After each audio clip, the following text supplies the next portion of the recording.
تو آج ہم ایک کافی دلچسپ موضوع پر گہرائی سے بات کر رہے ہیں، آیت اللہ نسیم عباس نقوی اور حسن اللہ یاری کے درمیان جو 3 اہم علمی مناظرے ہوئے تھے۔ جی بالکل، یہ مناظرے آپ کہہ سکتے ہیں کہ شیعہ علمی روایت کے اندر جو مختلف سوچ کے دھارے ہیں ان کا ایک طرح سے ٹکراؤ تھے۔ صحیح، ایک طرف آیت اللہ نقوی جو حوزوی اور روایتی فقہی سوچ کی نمائندگی کر رہے تھے، جی، اور دوسری طرف حسن اللہ یاری جو خود کو اللہ یاری کہلواتے ہیں، وہ تقلید اور خاص طور پر ولایت فقیہ جیسے نظریات پر کافی سخت تنقید کرتے ہیں۔ تو ان گفتگو کے جو بنیادی موضوعات تھے، ایک تو مرجیت اور تقلید کا نظام تھا، یعنی عام لوگوں کا عالم کی پیروی کرنا۔ بالکل، پھر اجتہاد کی شرائط تھی کہ عالم خود کیسے حکم نکال سکتا ہے، اور تیسرا شاید سب سے زیادہ بحث والا موضوع ولایت فقیہ، یعنی فقیہ کی حکومت کا تصور۔ جی ہاں۔ تو آئیے پہلے مناظرے سے شروع کرتے ہیں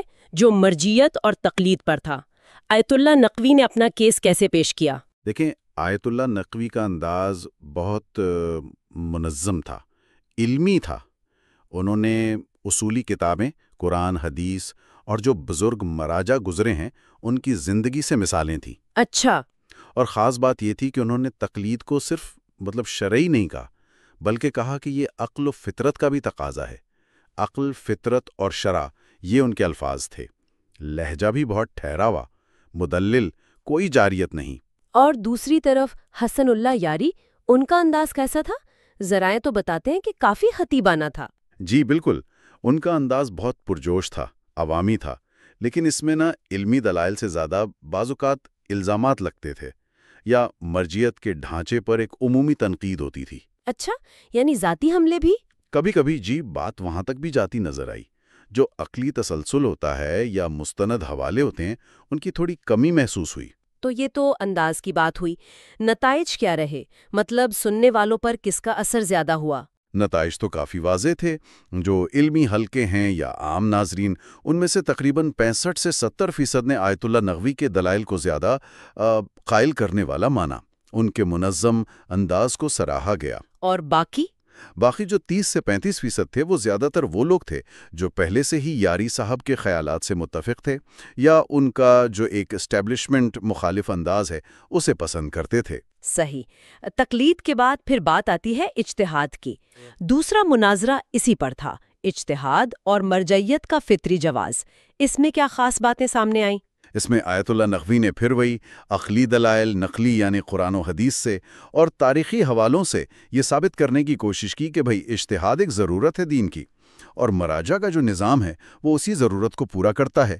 یہ کوئی آج کی بات نہیں، ایک تسلسل ہے۔ اور اس کے جواب میں یاری صاحب، انہیں تو ذرائع تاریخی سازش کہتے ہوئے بتا رہے ہیں تقلید کو۔ جی، انہوں نے تقلید کے پورے نظام کو ہی ایک سازش کہہ دیا، لیکن مسئلہ یہ تھا کہ اس بڑے دعوے کے لیے جو ٹھوس علمی یا تاریخی ثبوت چاہیے وہ پیش کرنے میں وہ کمزور نظر آئے۔ انداز یہاں بھی پرجوش تھا، شدت تھی، مگر علمی گہرائی وہ پھر کم تھی۔ تو کیا یہاں بھی رد عمل پہلے جیسا ہی رہا؟ جی، کم و بیش ویسا ہی، بلکہ شاید یہاں آیت اللہ نقوی کی حمایت تھوڑی اور زیادہ تھی۔ تقریباً 70 سے 75% لوگوں نے ان کے موقف اور خاص طور پر ان کے مہذب انداز کو بہتر سمجھا۔ اچھا، اب آتے ہیں تیسرے اور شاید سب سے حساس موضوع پر، ولایت فقیہ۔ فقیہ کا کردار، اختیارات۔ آیت اللہ نقوی نے اسے کیسے پیش کیا؟ آیت اللہ نقوی نے اسے یوں سمجھیں کہ مطلق العنان بادشاہت نہیں کہا، بلکہ ایک شرعی و عقلی قیادت کے طور پر پیش کیا۔ انہوں نے پرانے علماء جیسے شیخ مفید، شیخ توسی سے لے کر امام خمینی تک کے حوالے دیے، یہ دکھانے کے لیے کہ یہ تصور شیعہ علمی تاریخ میں موجود رہا ہے، یعنی یہ کوئی نئی چیز نہیں۔ جی، ان کا زور اسی بات پر تھا کہ یہ شریعت اور عقل دونوں کے مطابق ہے۔ اور حسن اللہ یاری صاحب، ان کا رد عمل کیا تھا؟ ذرائع کہتے ہیں وہ اسے حکومتی فریب سمجھتے تھے۔ جی بالکل، انہوں نے اسے سیدھا سیاسی دھوکہ دہی کہا اور بہت سخت تنقید کی۔ لیکن پھر وہی بات، ان کے دلائل میں ٹھوس علمی بنیاد کم تھی اور سیاسی الزامات، جذباتی باتیں اور کہیں کہیں مبالغہ آرائی وہ زیادہ تھیں۔ وہ اسے موجودہ حکومتوں سے جوڑ کر تنقید کر رہے تھے۔ تو اس تیسرے مناظرے کا نتیجہ کیا رہا؟ یہاں آیت اللہ نقوی کے موقف کو سب سے زیادہ حمایت ملی۔ تقریباً 75 سے 80% ناظرین نے ان کے دلائل کو زیادہ علمی، متین اور مؤثر مانا۔ اور یاری صاحب کے حامی؟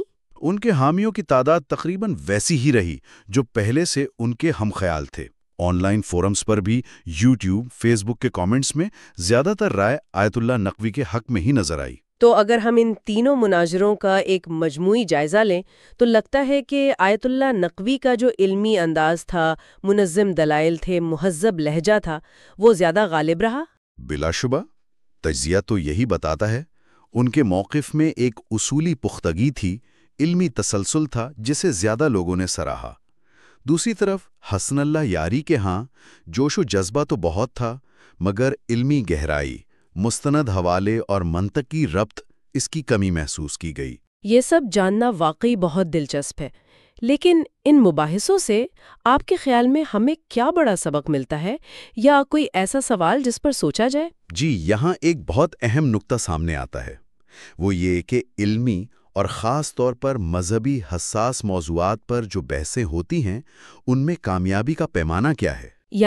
یعنی کیا منظم، مدلل حوالوں سے بھرا علمی انداز عوام کو زیادہ قائل کرتا ہے، یا پھر وہ پرجوش، خطیبانہ، کبھی کبھی جذباتی انداز زیادہ توجہ کھینچتا ہے؟ اچھا، یہ تو واقعی سوچنے کی بات ہے۔ بالکل۔ یہ سوال کے دلائل کی قسم اور ان کو پیش کرنے کا طریقہ سننے والوں کی قبولیت پر کیسے اثر ڈالتا ہے، خاص طور پر آج کل کے ڈیجیٹل دور میں، یہ ہمیں مزید غور و فکر کی دعوت دیتا ہے۔